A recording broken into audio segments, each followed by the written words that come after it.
Ya chicos y chicas, vamos a comenzar el estudio de hoy y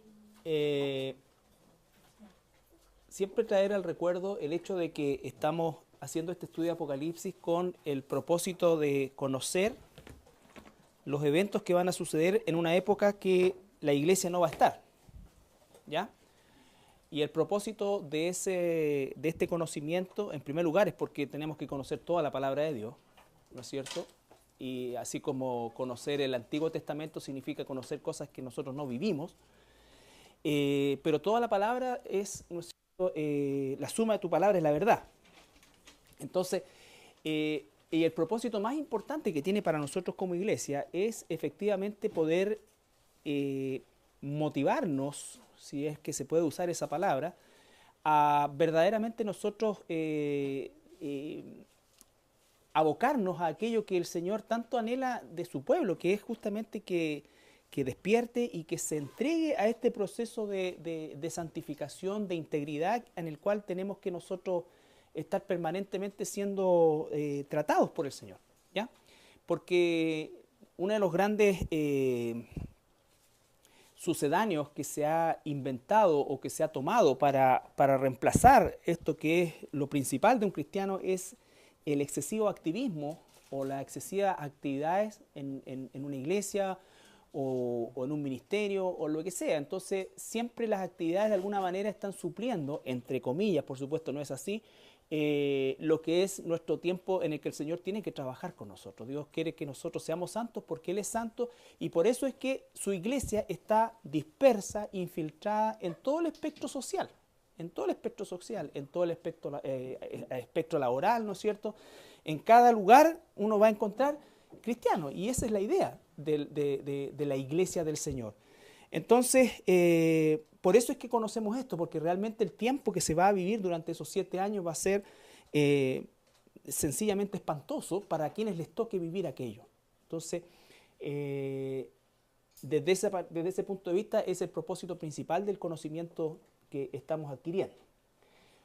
Por lo mismo es que nosotros también explicamos que estas secciones en que hemos dividido el estudio de Apocalipsis, que no es personal, es algo que los escatólogos lo han hecho durante siglos, es el hecho de poder entender que hay secciones como la sección de la iglesia, donde nosotros ahí nos sentimos bastante identificados porque obviamente tiene que ver con nosotros, pero después ya hay secciones que no tienen que ver directamente con nosotros, aunque nosotros somos participantes también de esa situación, porque Juan nos representa a nosotros como iglesia en el capítulo 4, en el versículo 2, cuando sube, ¿no es cierto?, a la presencia del Señor y comienza a describir el trono y posteriormente en el capítulo 6, ¿no es cierto?, es invitado a mirar justamente los acontecimientos que se van a empezar a desarrollar, que es lo que hemos estado describiendo.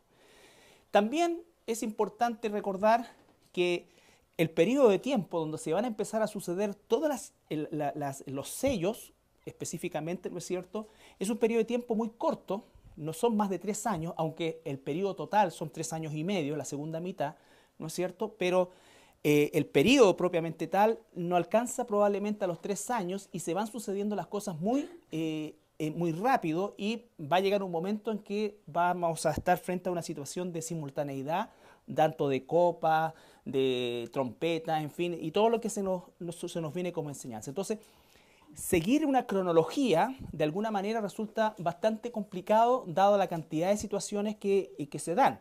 Por eso es que hemos elegido hacer este estudio principalmente enfocándonos, como dice ahí, ¿no es cierto? Por ejemplo, ya vimos el personaje, el anticristo. Yo espero que la congregación tenga claridad referente al personaje, el anticristo. ¿No es cierto? Hubo un espíritu siempre del anticristo, pero después ese anticristo se personifica, es de origen hebreo, ¿no es cierto? Viene de Europa, en fin, los israelitas lo van a recibir como Mesías, lo van a recibir. ¿Se acuerdan por qué lo van a recibir? Lo van a recibir como Mesías. Primero porque trae paz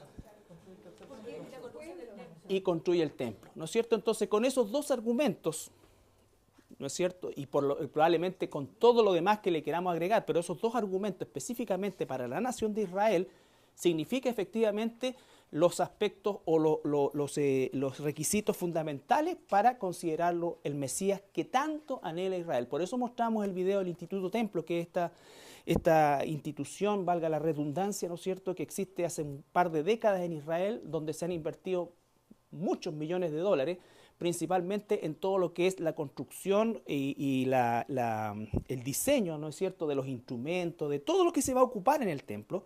Y por supuesto también ya está el dinero para levantar eso en cualquier momento, apenas, como dijo el rabino que está a cargo de este instituto, reciba el llamado, ¿no es cierto? Entonces, y ellos absolutamente consideran que es el Mesías quien les va a permitir hacer eso. Entonces, es una situación que obviamente va a catapultar al anticristo a la calidad de Mesías para los israelitas. Entonces, no solamente va a ejercer un gobierno de carácter político, sino que además va a ejercer una influencia mesiánica sobre ellos. Por eso es que Israel tan confiadamente se desarma.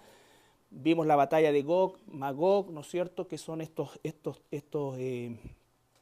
territorios, estos espíritus, todo lo que eso implica, que no es la batalla Gog y Magog del capítulo 20, que lo vamos a ver en su momento, ¿no es cierto? Y vimos la batalla.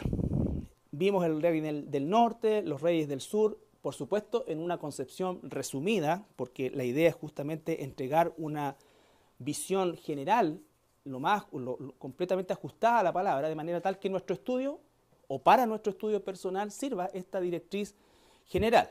Entonces, así como vimos el personaje, el anticristo, hoy día vamos a ver el personaje, el falso profeta. También vamos a ver los dos testigos.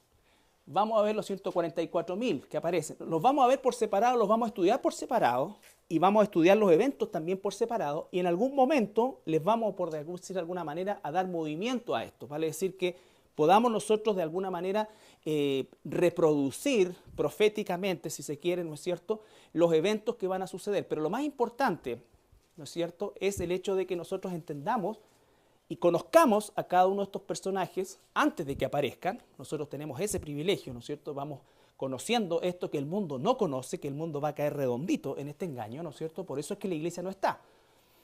Porque si la iglesia estuviera y aparece el anticristo, ¿cuál sería la labor de la iglesia?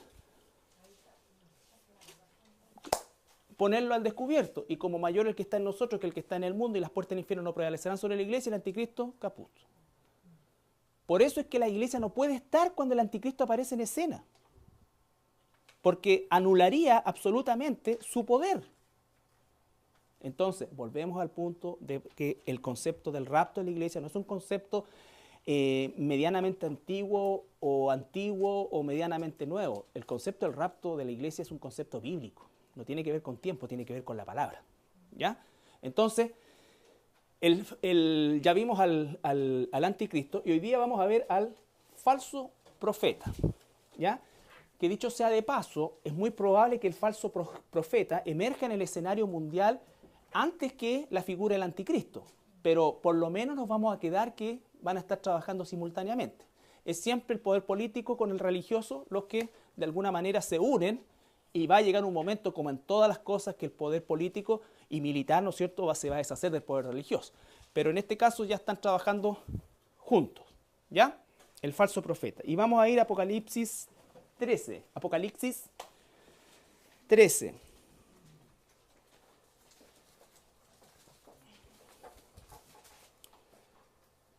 Ahí vamos a ver las características de este personaje llamado el falso profeta.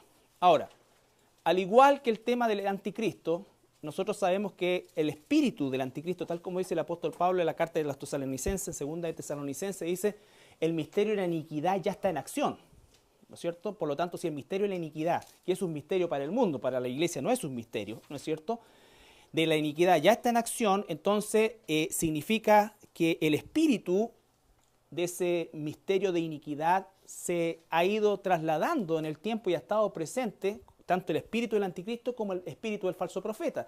El mismo Jesús dice, van a venir falsos profetas, falsos maestros, en fin, y está haciendo alusión específicamente al concepto de la doctrina. A diferencia del anticristo, que es más bien un concepto gubernamental, el falso profeta representa la doctrina, ¿ya?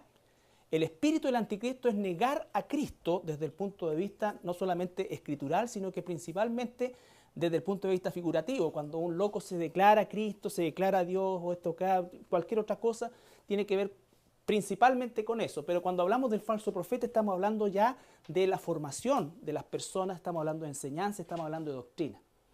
¿Ya? Obviamente, ambos espíritus trabajan juntos. No subsiste uno sin el otro y no se justifica uno sin el otro. ¿Ya? El espíritu del anticristo me va a llevar a una falsa doctrina. Es un personaje religioso. Claro, ahora, en este punto, pero el espíritu de la falsedad doctrinal ha existido siempre, siempre. ¿Ya? Pero ahora, al igual que la figura del anticristo, como dice el apóstol Juan, han salido muchos anticristos, pero ahora sabemos que es el último tiempo porque ya el anticristo, ahora en singular, viene a este mundo. Él es el equivalente del Espíritu Santo, el falso profeta. Claro, ¿no es cierto? El falso profeta viene de alguna manera a completar esta triada satánica que es el dragón, que es Satanás, la primera bestia, que es el anticristo, que tiene ¿cuántos cuernos? Primero 10 y después le quedan 7 más el cuerno pequeño son 8, ¿no es cierto? Ahora, esta segunda bestia vamos a ver, y la tercera bestia, que es el falso profeta, que lo vamos a ver ahora desde el capítulo 13, versículo 11 al 18. Por ejemplo, aquí en el capítulo 13 nosotros estamos viendo una escena del capítulo 6 también, porque estamos viendo un sello que se está abriendo, estamos, por así decirlo, viendo en detalle el tema del segundo sello. Del versículo 11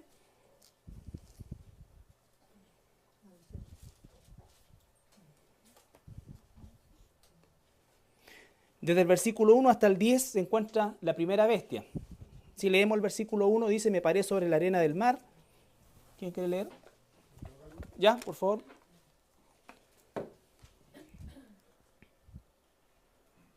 Las dos bestias.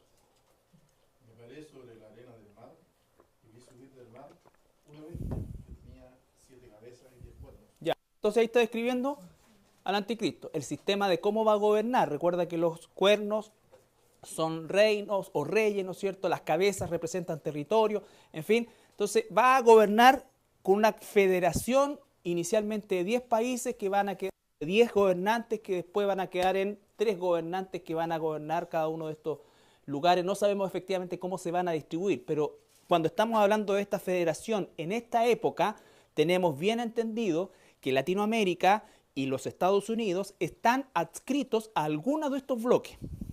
¿Ya? Se pierde la autonomía de los países y sobre todo, digamos, la situación de la economía norteamericana, que aunque siempre va a ser mejor probablemente que la de Sudamérica, a lo que era la economía norteamericana hoy día se encuentra en una situación muy complicada, ¿no es cierto? Primera vez en la historia de la nación de los Estados Unidos que Estados Unidos tiene una deuda externa, entre otras cosas, ¿no es cierto? Y bueno, hay muchas teorías conspirativas respecto a la situación que ha vivido Estados Unidos, principalmente dada por sus dinastías de líderes, ¿no es cierto?, que de alguna manera manejan situaciones que el común denominador de las personas no sabemos, ¿ya? Pero como sea el caso, la economía norteamericana no es la misma de antes, ha sufrido, va a seguir sufriendo y de alguna manera para poder subsistir va a tener que acoplarse a alguno de estos bloques, que finalmente van a ser 7. ¿Ya? Versículo 11 al 18, la segunda bestia. Después vi otra bestia que subía de la tierra y tenía 2 cuernos semejantes a los de un cordero, pero hablaba como dragón. Y ejerce toda la autoridad de la primera bestia en presencia de ella, y hace que la tierra y los moradores de ella adoren a la primera bestia, cuya herida mortal fue sanada.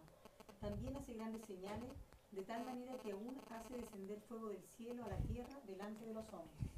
Y engaña a los moradores de la tierra con las señales que se ha permitido hacer en presencia de la bestia, mandando a los moradores de la tierra que le hagan imagen a la bestia que tiene la herida de espada y vivió.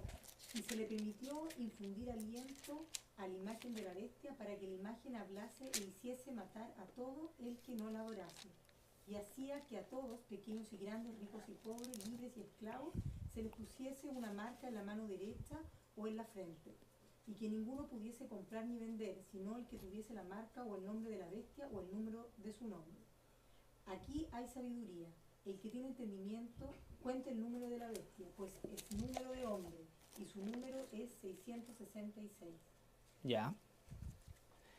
Entonces ahí tenemos la descripción amplia de este personaje llamado el falso profeta, que es un personaje, es un ser humano, ¿no es cierto?, que va a operar en función de la primera bestia, con la autoridad de la primera bestia igual, pero ¿qué características tiene? Vamos ahora versículo por versículo.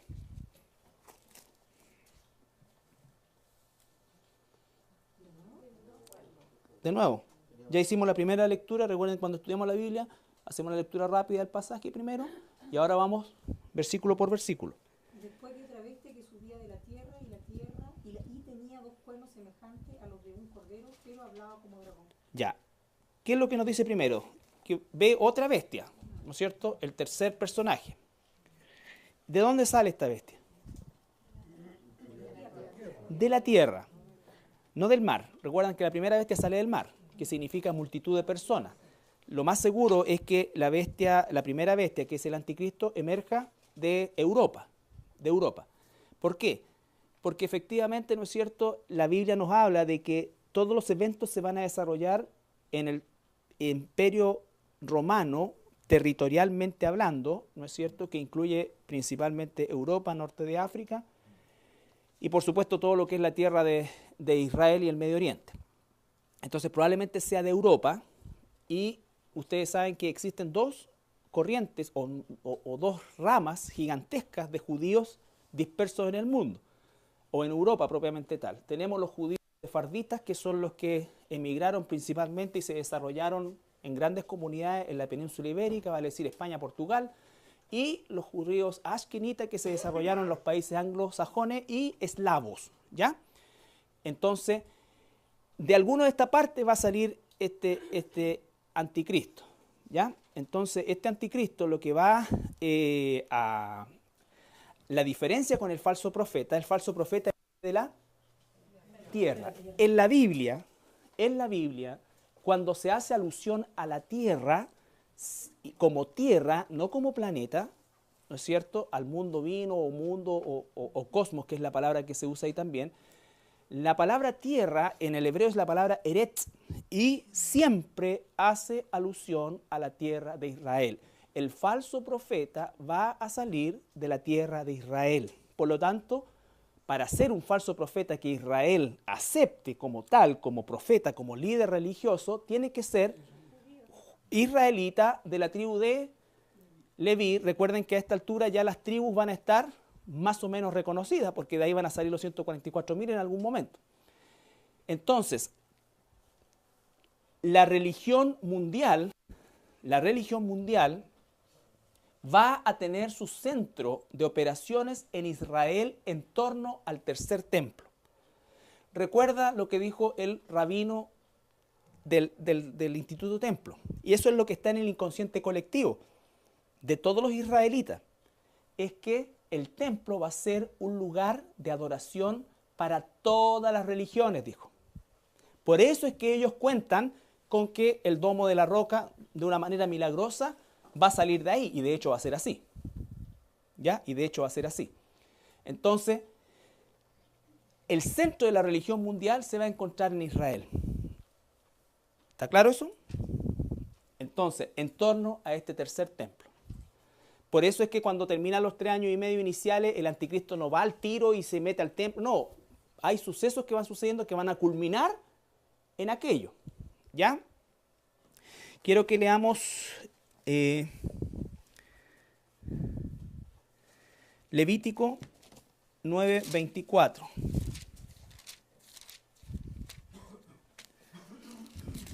Levítico 9:24.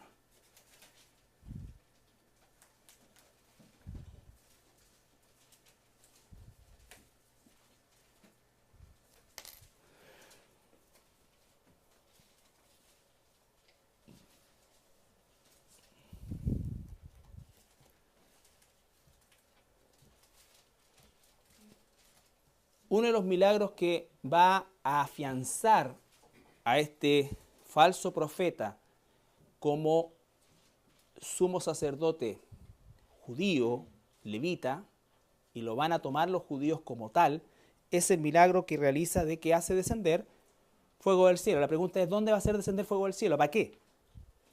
¿Con qué tiene relación el fuego del cielo siempre? Con los sacrificios, ¿no es cierto? Por ejemplo, en el templo, el fuego de Dios consumía el sacrificio una vez al año y lo que hacían los sacerdotes era mantener ese fuego, ¿ya? Pero era Dios el que consumía el sacrificio. Entonces dice acá Levítico 9:24. Y salió fuego de delante de Jehová, y consumió el holocausto con las grosuras sobre el altar. Y viéndolo todo el pueblo, alabaron y se postraron sobre sus rostros. Ahora, este falso profeta va a hacer descender fuego del cielo, va a quemar un sacrificio y va a ser considerado probablemente a la categoría del profeta Elías, que también hizo lo mismo frente a los 400 sacerdotes de Baal. Entonces hace eso. Le es permitido hacer eso. ¿Ya? Entonces vamos viendo, todo tiene un carácter religioso, pero obviamente está impregnado de algo completamente judaico. ¿No es cierto? Completamente judaico. Pero con una presencia de todas las religiones alrededor de este tercer templo. ¿Ya? Ahora, ¿cómo es que se ha preparado el mundo hoy día? O principalmente desde el siglo XX en adelante, que es para muchos, y me incluyo, ¿no es cierto?, el inicio de los últimos tiempos, a partir de todo lo que significa la nación de Israel. Pero, ¿qué es la característica que hemos estado viviendo nosotros? De repente, de una situación relativamente normal, de gobiernos bien parcelados, de situaciones bien distantes entre un país y otro, de repente nos encontramos en una vorágine en que estamos todos absolutamente intercomunicados y que el grito popular común de toda la gente es un solo sistema de gobierno, igualdad, ¿no es cierto? En fin, todo lo que eso implica la globalización. Y eso, por supuesto, que se traslada netamente al plano religioso, que es fundamental para el ser humano. La economía, la política, lo militar, es tan importante como la religión para el hombre. Entonces, ambas cosas, o ambos bloques, tienen que llegar a aunarse a tal manera en que exista una instancia, ¿no es cierto?, de una religión mundial. ¿Cómo es que se preparó el camino en el siglo XX a partir del año 1965, cuando el sistema católico romano realizó el Segundo Concilio Vaticano, ¿no es cierto?, que lo comenzó Juan XXIII, murió durante el proceso y lo terminó Paulo VI. Bien, ¿cuáles fueron las características del ecumenismo, que es el gran mensaje de ese concilio? 2 días antes de que empezara el ecumenismo, cualquiera de nosotros era un hereje. Terminado el Congreso o el Concilio Vaticano II, ahora somos hermanos, o éramos hermanos alejados. ¿Qué pasó después? Ahora somos todos hermanos. El ecumenismo consiste no en la unidad de las religiones, sino que consiste en que el catolicismo romano, por primera vez, abre la posibilidad de que se alcance la gloria de Dios o la salvación o lo que sea, ¿no es cierto?, por medio de otras religiones que no sea solamente el catolicismo. Pero para que eso sea efectivo, tienen que hacer cosas que el catolicismo les mande de manera tal, ¿no es cierto?, que ellos le den la aprobación. Eso es ecumenismo. Ecumenismo no es la unidad de todas las religiones. Ecumenismo es todas las religiones bajo el paraguas de Roma, es decir, Roma los acepta. Esa es la cuestión. ¿Ya? Entonces, esa es la primera vertiente en que se prepara el camino a la aparición del falso profeta. La otra gran vertiente tiene que ver con la nueva era, que es, en definitiva, todo el movimiento místico, esotérico, y todo lo que eso implica, ¿no es cierto?, porque es un segmento gigantesco del mundo que está en esa práctica, ¿no es cierto? Por lo tanto, también tiene que ser incorporado ahí.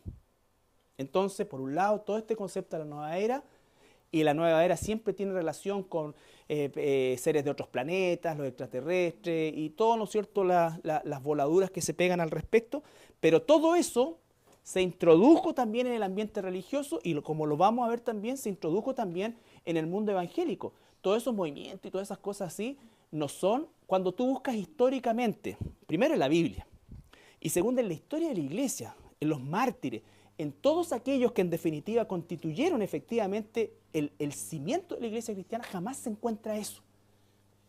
¿De dónde viene eso? ¿De dónde vienen, ¿no es cierto?, todas estas nuevas unciones, esto acá, y siempre una nueva unción, una unción fresca? O sea, con eso te están diciendo que el otro está podrido, está viejo, está... Entonces, todo eso, ¿de dónde viene? Y lo vamos a ver hoy día, que se introdujo, pero fuertemente en la iglesia evangélica, en la iglesia protestante, empujándolo hacia este concepto, porque en la iglesia cristiana no entró el catolicismo romano, ¿no es cierto?, como entró en los testigos de Jehová, o como entró en los mormones, como entró en otras áreas, a pesar que ellos lo nieguen.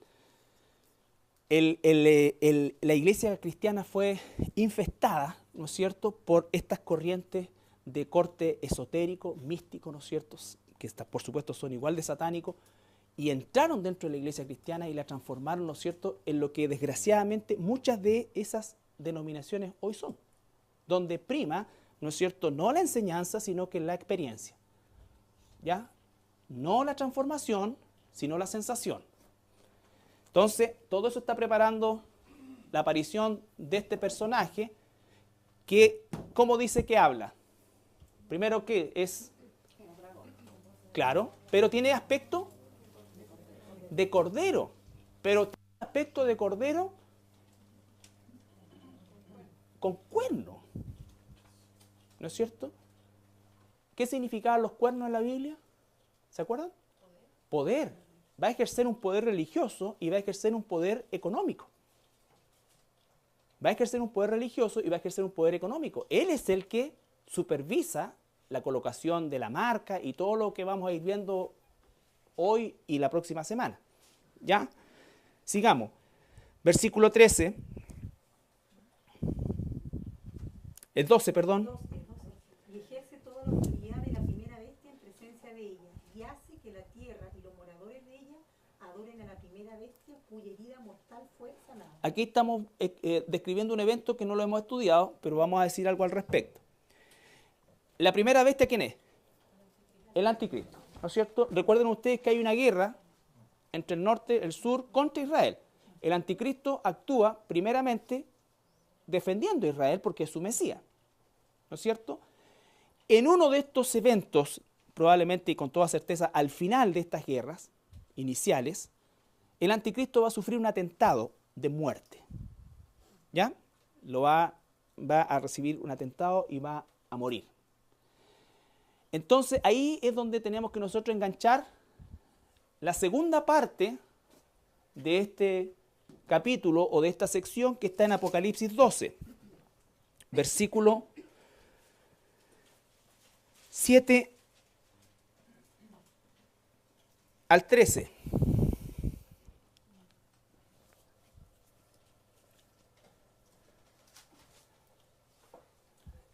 La bestia habla como dragón, la segunda bestia tiene aspecto de cordero, pero habla como dragón, ejerce un poder religioso y un poder económico, ¿no es cierto? ¿Qué significa que hable como dragón? El dragón, ¿cómo es? La serpiente es astuta, ¿no es cierto? Es seductora.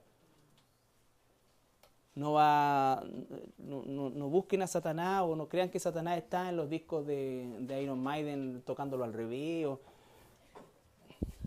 Satanás está en las sutilezas, Satanás está en los púlpitos, Satanás está en las partes donde nadie que no tenga esta información no lo va a buscar. No lo va a buscar. ¿Ya? Pero ¿cómo va a decir si es pastor? ¿Y eso qué? Si no predica la verdad, está predicando la mentira. Y si no es hijo de la verdad, es hijo de la mentira. Entonces, ¿qué dice esto? Que es seductor. El dragón va a hablar como dragón, el dragón va a hablar unámono, ¿no es cierto? Todas las religiones está bien, todo. O sea, primero un concepto politeísta, una majamama de cosas y todo es aceptable, pero va a llegar un momento en que, entre comillas, los va a llevar a un monoteísmo forzado. Pero ese monoteísmo no, por supuesto, al Dios del cielo, sino que a la bestia. Entonces, pero primero, ¿cómo los atrae a todos? Es como, por eso les digo, la antesala de esto, el ecumenismo. La bestia de Roma, ¿no es cierto? Cómo es que atrajo a la gente y cómo es que empezó atrayéndole y mostrando, tirándole miguitas de amistad. Y muchos comieron de esas migas y están envenenados. ¿Ya? Entonces, capítulo 12. Después hubo una gran batalla en el cielo. Miguel y sus ángeles luchaban contra el dragón, y luchaban el dragón y sus ángeles, pero no prevalecieron, ni se halló ya lugar para ellos en el cielo. Y fue lanzado fuera del gran dragón, la serpiente antigua, que se llama Diablo y Satanás, el cual engaña al mundo entero. Fue arrojado a la tierra y sus ángeles fueron arrojados con él. Entonces oí una gran voz en el cielo que decía: ahora ha venido la salvación, el poder y el reino de nuestro Dios y la autoridad de su Cristo, porque ha sido lanzado fuera el acusador de nuestros hermanos, el que los acusaba delante de nuestro Dios día y noche. Y ellos se han vencido por medio de la sangre del Cordero y de la palabra del testimonio de ellos, y menospreciaron sus vidas hasta la muerte. Por lo cual, alegraos, cielos, y los que moráis en ellos. Ay de los moradores de la tierra y del mar, porque el diablo ha descendido a vosotros con gran ira, sabiendo que tiene poco tiempo. Y cuando vio el dragón que había sido arrojado a la tierra, persiguió a la mujer que había dado a luz al hijo varón. Ya después vamos a describir la mujer es Israel, el hijo varón por supuesto es Jesucristo, ¿ya? Y vamos a ver el tema de las estrellas y la media luna que está abajo, todo es relacionado con Israel. Entonces, ¿qué es lo que vemos acá? El anticristo sufre un atentado de muerte, pero en ese momento también está ocurriendo en el cielo una batalla, porque esta batalla no es al principio de los 7 años, es a la mitad de los 7 años, está ocurriendo en el cielo, porque Satanás todavía va, ¿y qué hace Satanás con nosotros todavía? Nos acusa, por eso tenemos abogado para con el Padre, Jesucristo el justo, ¿ya? Él es la propiciación por nuestros pecados. Entonces, pero va a llegar un momento, en ese periodo de 3 años y medio, a la mitad de eso, cuando se empieza a desatar los sellos, cuando salga el jinete rojo, el caballo rojo, después el negro y el amarillo, y después los sellos, y después las trompetas, y después las copas, en ese momento se está desarrollando una batalla en el cielo también, que nosotros no vemos, o perdón dicho, no van a ver las personas que estén aquí en la tierra, pero va a estar ocurriendo. Y dice que va a ser arrojado para siempre Satanás del acceso a la presencia de Dios, del ámbito celestial, y va a ser arrojado directamente a la tierra. Y cuando dice tierra, recuerden que está diciendo Israel, o sea, no lo van a tirar en Argentina, no lo van a tirar aquí, ni para eso calificamos. Lo tiran en Israel, ¿ya? ¿Y quién está en Israel? El anticristo. ¿Pero en qué condición está el anticristo? Lo mataron. ¿Ya? Entonces aquí viene, para que nosotros tengamos ciencia, recuerda, Daniel dice que se tuvo que aumentar la ciencia. Aumentar la ciencia significa, ¿no es cierto?, que la tecnología y todas las cosas, nosotros recuerden como opinión pública o público general, ignoramos todo la profundidad y vemos, como se dice vulgarmente, la punta del iceberg. El tema de la clonación es una realidad a nivel mundial y obviamente esta temática ya ha salido en películas, ¿no es cierto? No sé si algunos vieron esa película que los actores tenían sus clones, pero era principalmente para tenerlos como bancos de órganos, y después los clonados se rebelan y toda la historia. Bueno, este hombre con toda seguridad va a tener un clon suyo. ¿Qué es un clon? A la luz de la misma definición biológica. Es un organismo vivo, ni siquiera lo llaman ser humano, porque aún los, entre comillas, científicos consideran que un ser humano no es solamente un soma, no es solamente un cuerpo, no es solamente un organismo vivo, sino que también es una personalidad y una serie de otras cosas. Entonces, cuando hacen un concepto de clonación, significa que van a tener este cuerpo vivo biológicamente, pero sin, podríamos decir, entre comillas, alma. ¿Por qué tiene que ser otro cuerpo y no el cuerpo muerto de la bestia que salió del mar? Porque Satanás no tiene poder para dar vida ni para quitar vida sin que Dios le dé permiso. Y no tiene poder para dar vida.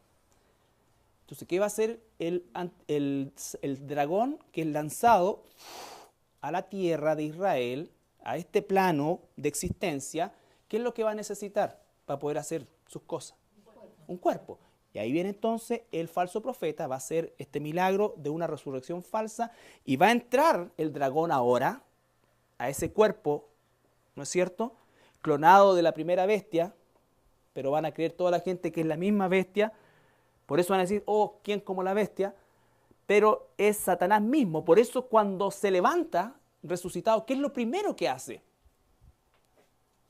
Fíjense ustedes, vamos al capítulo 13.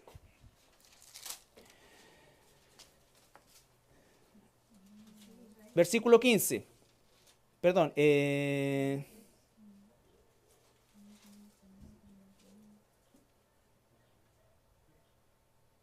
Versículo 15.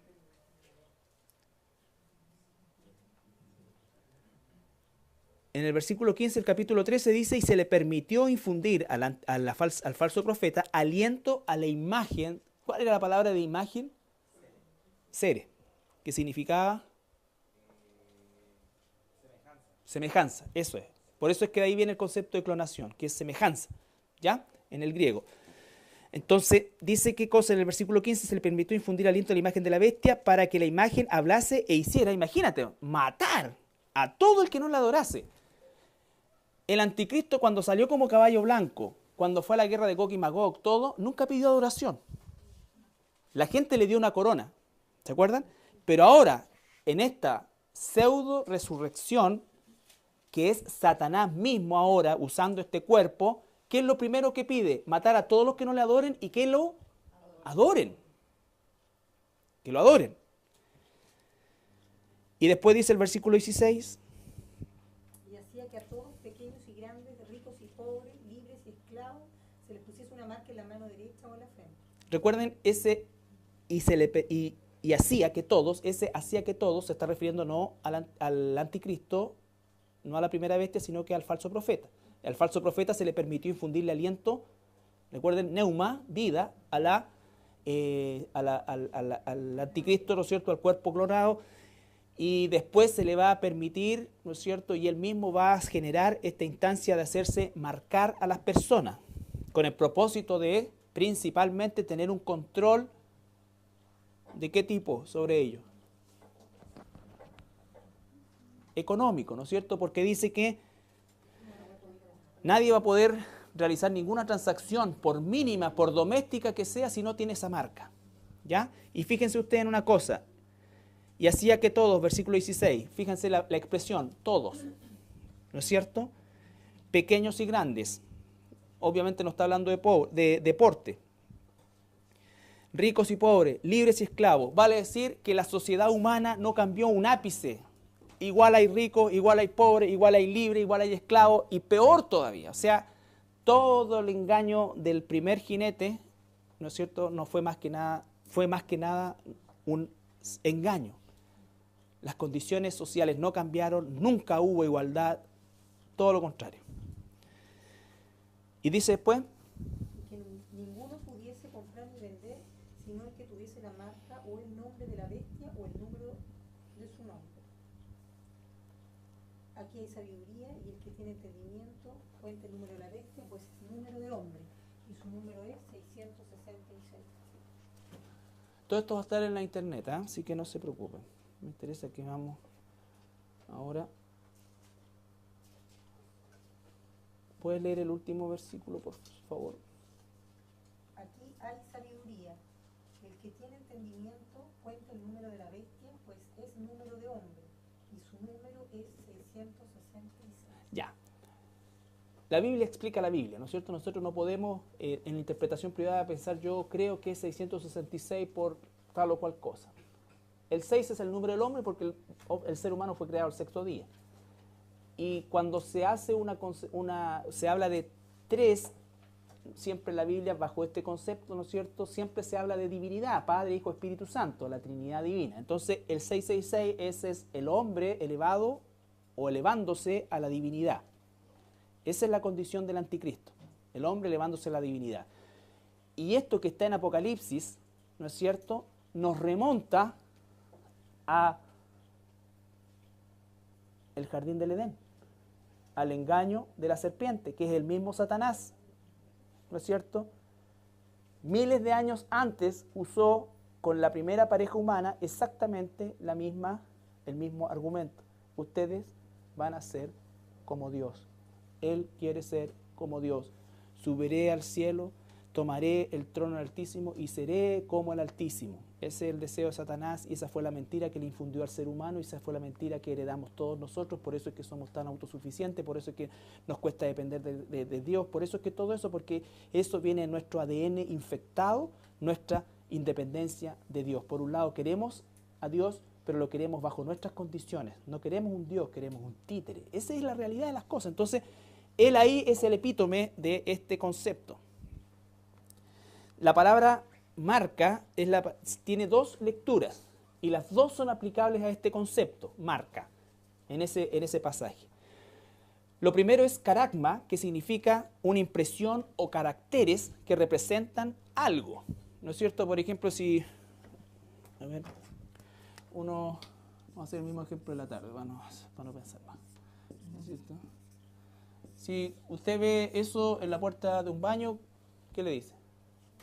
Baño mujer, no dice mujer ahí nada, pero es un carácter, es una representación, ¿ya? La señalética y todo eso son caracteres. Entonces dice que la marca, por un lado, son caracteres. Vale decir que tienen un significado. Es una marca que tiene un significado, que tiene una lectura, que tiene una forma de descifrar lo que significa. Y por otro lado, es la palabra también estigma, que significa algo que se adhiere o se hace parte de la piel, como un tatuaje. ¿Ya? Entonces, la marca son caracteres que se hacen parte de nuestra piel. Todos sabemos ya la historia del chip, lo vamos a ver más en profundidad la próxima semana, pero es impresionante el avance que este sistema tiene hoy, ¿no es cierto? Algo que comenzó con un grano del tamaño de un grano de arroz, ¿no es cierto? Hoy día está reducido a la cabeza de un alfiler, o sea, mucho más chico y con capacidad de almacenar 10 veces más datos que el primero. Entonces, obviamente, y además te pueden ubicar por GPS y todo esto, que recuerden que comenzó por allá por la década del 80 con las mascotas, ¿no es cierto? Y después siguió con los secuestros, con todo este tipo de cosas, ¿no es cierto? Y hoy día en Estados Unidos está a punto de darse una ley en la cual todas las guaguas van a tener que insertarse en un chip. No estoy diciendo que esa es la marca de la bestia, porque ahí no hay razonamiento de por medio. Lo que estoy diciendo es que la tecnología ya está y se está usando hace rato en nuestro diario vivir. ¿Ya? Entonces, esto que está acá es una posibilidad. ¿Ya? Es una posibilidad. No sé si es una casualidad o tendrá que ver, pero efectivamente esto que son los códigos de barra surgieron en la década del 80 también, ¿no es cierto? Y es una cosa que se llama, digamos, caracteres o números binarios, que son representados con barras con distintas simbologías. Pues bien, los números binarios normalmente la primera parte, o los códigos de barra, la primera parte trae la descripción del producto y la segunda parte trae lo que se relaciona con el proveedor. ¿Ya? Entonces, de esa manera es el concepto del código de barra, pero está encerrado, ¿no es cierto?, con una cosa justo en el medio, con un símbolo que en la numerología binaria es y equivale al 6. Entonces tú, para pasar cualquier producto por cualquier parte que sea escaneado, ¿no es cierto?, viene con este sistema que es un sistema de características universales. ¿Ya? Esto es parte de la globalización. Nadie va a importar, nadie va a exportar, nadie va a comprar si no hay de por medio un código de barra que se pueda leer internacionalmente. ¿Ya? Entonces, es una posibilidad, no estoy diciendo este es el código de la marca, no. Lo que estoy diciendo es que es una posibilidad y que se encuentra, ¿no es cierto?, en nuestro diario vivir. Tú vas al supermercado, tic, tic, tic, tic, tic, y la máquina, ¿no es cierto?, tiene esto incorporado y lo que lee es eso. ¿Ya? Y lo que lee es eso. Entonces ahí van controlando el stock, una serie de otras cosas que van en relación a eso. ¿Ya? Bien. Eso lo vamos a ver la próxima semana. ¿Estamos? queda relativamente claro el tema del anticristo, del falso profeta.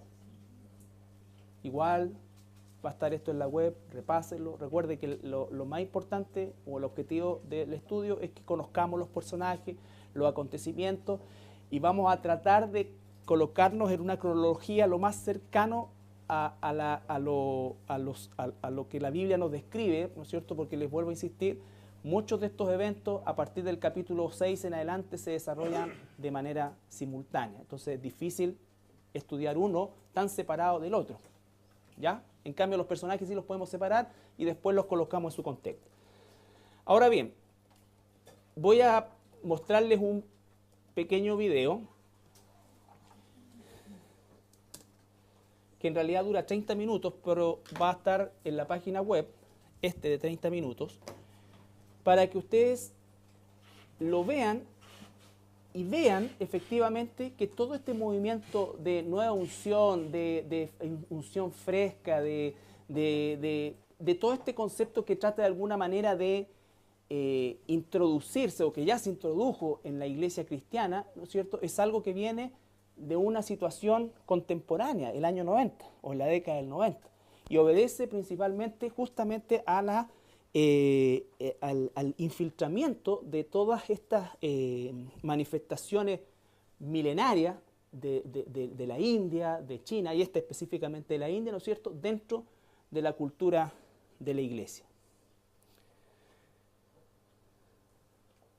We're going to be looking at a huge amount of video footage in this documentary, and I want to show you some of the shocking things and just how similar they are to the Kundalini cults of Hinduism and the New Age movement, Eastern religions. The stuff that's been invaded the last, say, 60 years.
Cuando Jesús se encontraba con alguien con estas condiciones, estaba endemoniado. Y lo que hacía el Señor, como el endemoniado decía ya, 1, 2, 3, y el endemoniado se vestía, se quedaba quietito, ¿no es cierto? Toda la cosa. Esto es totalmente al revés, te toca y te vuelven loco. Entonces, esto que para nosotros es entre tragicómico, porque Satanás está haciendo, pero espantosamente, digamos, negocio con esto. Imagínense, 500.000, no hablan nunca de arrepentimiento, no hablan de eso, o sea, es libérate, libérate, libérate. ¿Y qué es lo que busca la carne humana natural? Esto, las sensaciones. Cuando la gente dice, uy, me siento pero increíble, me siento mejor. No estoy diciendo que no nos sintamos bien, porque yo me siento impecable. El punto es que si realmente estoy aprendiendo la verdad de Dios, porque la verdad de Dios me transforma, la verdad de Dios está dada por Dios para que yo sea distinto. Distinto desde el punto de vista de mi forma de pensar, mi forma de actuar, mi forma de hablar, y todos los días como pecador tengo que ir sobre mis rodillas y pedirle perdón a Dios, porque todos los días estoy enfrentado a mi condición maldita de pecador. Pero tengo, ¿no es cierto?, la vida de Dios por medio del Espíritu Santo que lucha por mí frente a eso, y tengo que permitirse. Entonces, todas estas cosas, todos estos movimientos, todos estos congresos son un desorden, son mira, entre vergüenza ajena y todo lo que tú quieras. Yo fui a una de estas cuestiones, o sea, me invitaron a estas cosas, me acuerdo, en Copiapó, cuando venía el gurú que después supimos que era el gurú de esta cuestión de la risa. O sea, una risa que de verdad, uno que no es miedoso, te da miedo, porque estás ahí rodeado de demonios, po. Si esa gente estaba endemoniada. Y se llaman cristianos. Jamás se leyó la Biblia, jamás se oró, jamás ¿me entiendes? ¿Sí? Estupideces como eso. Siento, el Señor me está dando vibración, que vibren todos, que a la tendrá. Y algunos se creen animal, otros no necesitan creerse, porque ya lo son. ¿No es cierto? Nacieron con el gen, pero entonces cuidado con eso. Yo les digo, hermanos, por favor tengan cuidado. Yo no estoy diciendo que alguien sinceramente está cantando una alabanza al Señor y levante sus manos y diga, Señor, de verdad, de corazón, pero está cantando con su mente, está cantando con su corazón. No estoy hablando de ese tipo de manifestaciones. Esto no es limitar el deseo, ¿no es cierto?, de realmente uno alabar al Señor, pensando siempre en el débil. Pensando siempre en el débil, no autosatisfaciéndome. Si yo estoy solito, ¿no es cierto?, hasta capaz que me parezca como medio Kundalini, cuando me da rabia, voy para allá, pero estoy en conciencia de lo que está sucediendo. ¿Me entiendes? Nunca pierdo, nunca. El cristianismo jamás consiste en perder el control. Es todo lo contrario, es ser controlado. Y el Espíritu Santo no hace eso. No hace eso. Y por favor, aunque me digan que, pucha, que se sanaron de cáncer, aunque sea lo que digan, no viene de Dios y punto, porque jamás la medida del cristiano ha sido que se sanó, que se mejoró, que le salió. No ha sido eso. Entonces, yo soy tremendamente directo con eso y lo denuncio. ¿Por qué? Porque yo no quiero nunca que ni tú, ni yo, ni ninguno de nosotros caigamos en un engaño de esto. Esto no tiene que ver con una devoción, esto es otra cosa. Y cuando ustedes van a una iglesia evangélica X, y de verdad que lo digo con pena, se ve mucho de esto, se ve descontrol, se ve gritos, llantos, ¿no es cierto? Se ve una cosa muy similar. Y la gente está tan apretada y está tan ahogada que se deja llevar por esto. Aparte que creo que muchos de ellos tienen realmente poderes demoníacos para llevar a la gente a esto. ¿Ya? Entonces, ¿de dónde viene esto? De los movimientos que han aparecido en los países del norte, este famoso avivamiento de Canadá, que yo no lo conocía. Que no sé, que el Bene Gesserit era el vestón y se caen todos para atrás. ¿Qué es eso? ¿Qué es eso? ¿Me entendí? O sea, o el otro le pone la mano arriba y se cae, o el otro tira una Biblia, ¿no es cierto? Y todos los que pasan por el lado empiezan. O sea, es demoníaco, y no hay otra explicación. Eso es demoníaco. Si es que yo no estoy diciendo que no sea real, puede que en muchos casos sea real, como también puede que en muchos casos sea solamente una actuación, o mucha gente se deja llevar por la corriente, porque el otro se echó para atrás y no quiere parecer y también se echa para atrás. Pero creo que en muchos casos es real. El punto es que no estoy cuestionando lo real de esto, lo que estoy cuestionando abiertamente es que esto no viene de Dios, sino que viene del diablo. ¿Estamos?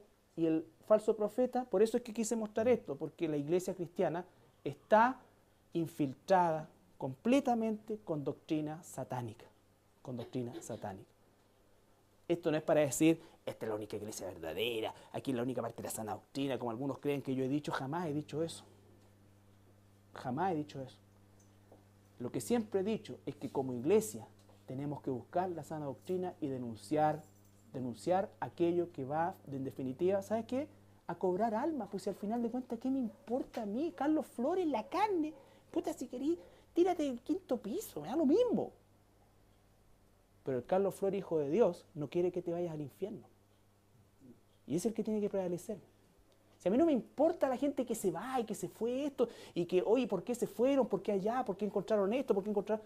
No, ¿sabes por qué me preocupa? Porque son almas. Nada más.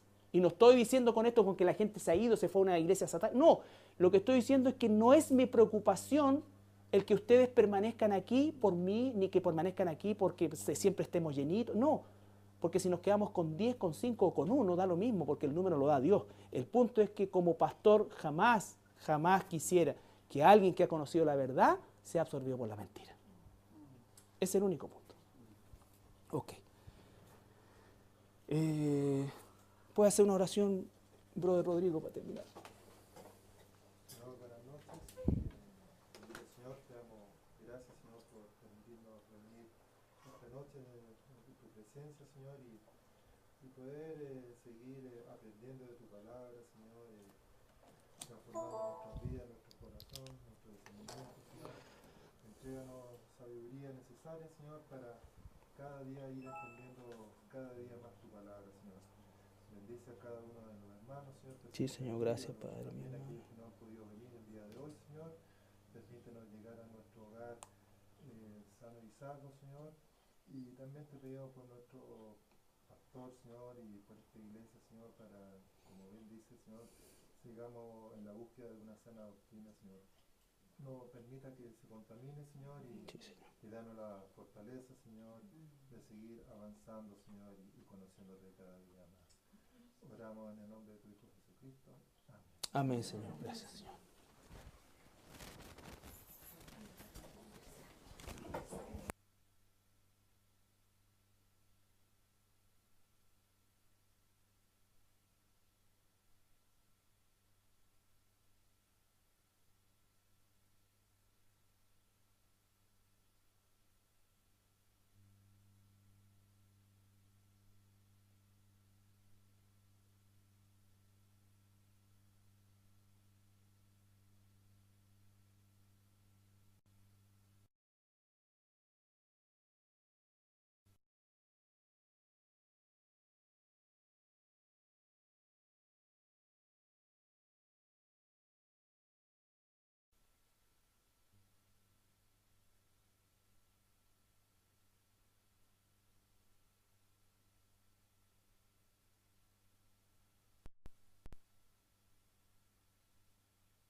Por supuesto no es así.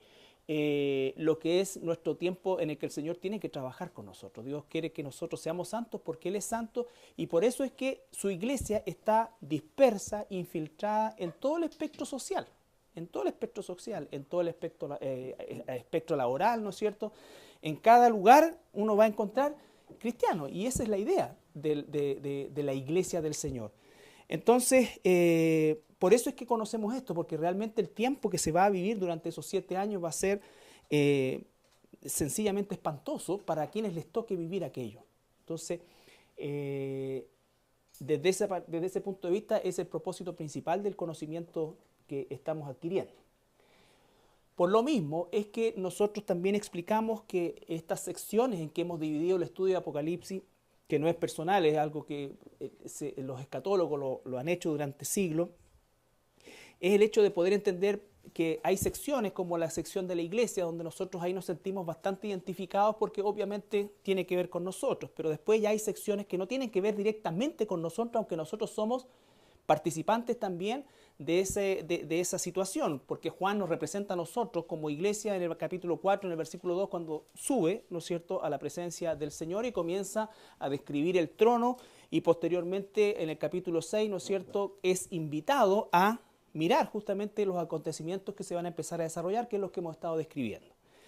También es importante recordar que el periodo de tiempo donde se van a empezar a suceder todos los sellos, específicamente, ¿no es cierto?, es un periodo de tiempo muy corto, no son más de 3 años, aunque el periodo total son 3 años y medio, la segunda mitad, ¿no es cierto?, pero el periodo propiamente tal no alcanza probablemente a los 3 años y se van sucediendo las cosas muy rápido, y va a llegar un momento en que vamos a estar frente a una situación de simultaneidad, tanto de copa, de trompeta, en fin, y todo lo que se nos viene como enseñanza. Entonces, seguir una cronología de alguna manera resulta bastante complicado dado la cantidad de situaciones que se dan. Por eso es que hemos elegido hacer este estudio principalmente enfocándonos, como dice ahí, ¿no es cierto? Por ejemplo, dividimos, ya vimos vamos a ver por separado, los vamos a estudiar por separado, y vamos a estudiar los eventos también por separado, y en algún momento les vamos, por decir de alguna manera, a dar movimiento a esto, vale decir que podamos nosotros de alguna manera reproducir proféticamente, si se quiere, ¿no es cierto?, los eventos que van a suceder. Pero lo más importante, ¿no es cierto?, es el hecho de que nosotros entendamos y conozcamos a cada uno de estos personajes antes de que aparezcan. Nosotros tenemos ese privilegio, ¿no es cierto?, vamos conociendo esto que el mundo no conoce, que el mundo va a caer redondito en este engaño, ¿no es cierto? Por eso es que la iglesia no está. Porque si la iglesia estuviera y aparece el anticristo, ¿cuál sería la labor de la iglesia? Ponerlo al descubierto, y como mayor el que está en nosotros que el que está en el mundo, y las puertas del infierno no prevalecerán sobre la iglesia, el anticristo, caput. Por eso es que la iglesia no puede estar cuando el anticristo aparece en escena, porque anularía absolutamente su poder. Entonces, volvemos al punto de que el concepto del rapto de la iglesia no es un concepto medianamente antiguo o medianamente nuevo. El concepto del rapto de la iglesia es un concepto bíblico. No tiene que ver con tiempo, tiene que ver con la palabra. ¿Ya? Entonces, ya vimos al anticristo, y hoy día vamos a ver al falso profeta. ¿Ya? Que dicho sea de paso, es muy probable que el falso profeta emerja en el escenario mundial antes que la figura del anticristo. Pero por lo menos nos vamos a quedar que van a estar trabajando simultáneamente. Es siempre el poder político con el religioso los que de alguna manera se unen, y va a llegar un momento, como en todas las cosas, que el poder político y militar, ¿no es cierto?, se va a deshacer del poder religioso. Pero en este caso ya están trabajando juntos, ¿ya? El falso profeta. Y vamos a ir a Apocalipsis 13. Apocalipsis 13.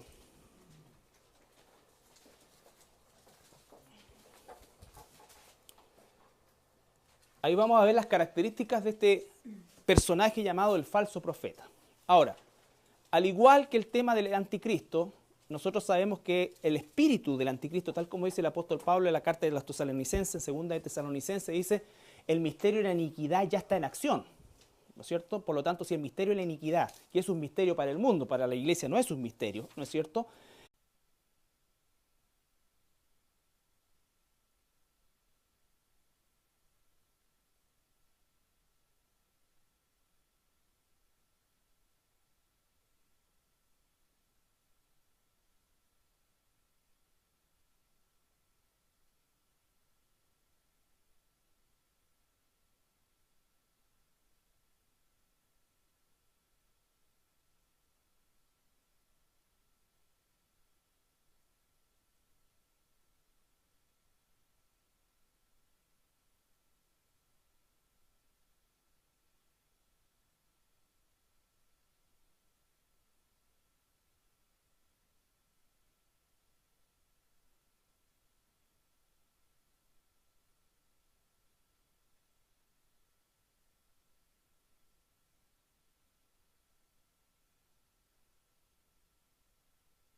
personaje, el anticristo.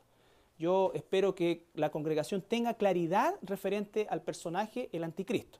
¿No es cierto? Hubo un espíritu siempre del anticristo, pero después ese anticristo se personifica, es de origen hebreo, ¿no es cierto? Viene de Europa, en fin, los israelitas lo van a recibir como Mesías, lo van a recibir. ¿Se acuerdan por qué lo van a recibir? Lo van a recibir como Mesías. Primero porque trae paz y construye el templo, ¿no es cierto? Entonces, con esos dos argumentos, ¿no es cierto? Y probablemente con todo lo demás que le queramos agregar, pero esos dos argumentos específicamente para la nación de Israel, significa efectivamente los aspectos o los requisitos fundamentales para considerarlo el Mesías que tanto anhela Israel. Por eso mostramos el video del Instituto Templo, que es esta institución, valga la redundancia, ¿no es cierto?, que existe hace un par de décadas en Israel, donde se han invertido muchos millones de dólares, principalmente en todo lo que es la construcción y el diseño, ¿no es cierto?, de los instrumentos, de todo lo que se va a ocupar en el templo. Y por supuesto también ya está el dinero para levantar eso en cualquier momento, apenas, como dijo el rabino que está a cargo de este instituto, reciba el llamado, ¿no es cierto? Entonces, y ellos absolutamente consideran que es el Mesías quien les va a permitir hacer eso. Entonces, es una situación que obviamente va a catapultar al anticristo a la calidad de Mesías para los israelitas. Entonces no solamente va a ejercer un gobierno de carácter político, sino que además va a ejercer una influencia mesiánica sobre ellos. Por eso es que Israel tan confiadamente se desarma. Vimos la batalla de Gog, Magog, ¿no es cierto?, que son estos territorios, estos espíritus, todo lo que eso implica, que no es la batalla Gog y Magog del capítulo 20, que lo vamos a ver en su momento, ¿no es cierto? Y vimos la batalla. Vimos el rey del norte, los reyes del sur, por supuesto en una concepción resumida, porque la idea es justamente entregar una visión general, completamente ajustada a la palabra, de manera tal que nuestro estudio, o para nuestro estudio personal, sirva esta directriz general. Entonces, así como vimos el personaje, el anticristo, hoy día vamos a ver el personaje, el falso profeta. También vamos a ver los dos testigos. Vamos a ver los 144.000 que aparecen. Los vamos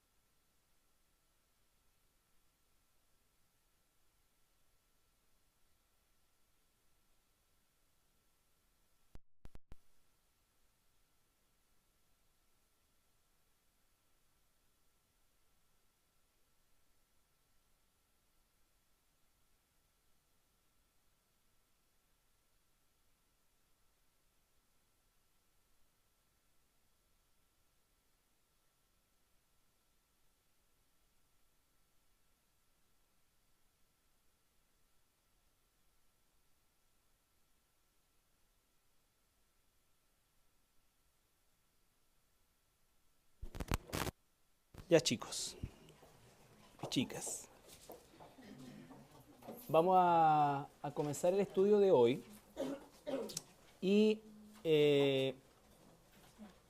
siempre traer al recuerdo el hecho de que estamos haciendo este estudio de Apocalipsis con el propósito de conocer los eventos que van a suceder en una época que la iglesia no va a estar, ¿ya? Y el propósito de este conocimiento, en primer lugar, es porque tenemos que conocer toda la palabra de Dios, ¿no es cierto? Y así como conocer el Antiguo Testamento significa conocer cosas que nosotros no vivimos, pero toda la palabra es, ¿no es cierto?, la suma de tu palabra es la verdad. Entonces, y el propósito más importante que tiene para nosotros como iglesia es efectivamente poder motivarnos, si es que se puede usar esa palabra, a verdaderamente nosotros abocarnos a aquello que el Señor tanto anhela de su pueblo, que es justamente que despierte y que se entregue a este proceso de santificación, de integridad, en el cual tenemos que nosotros estar permanentemente siendo tratados por el Señor, ¿ya? Porque uno de los grandes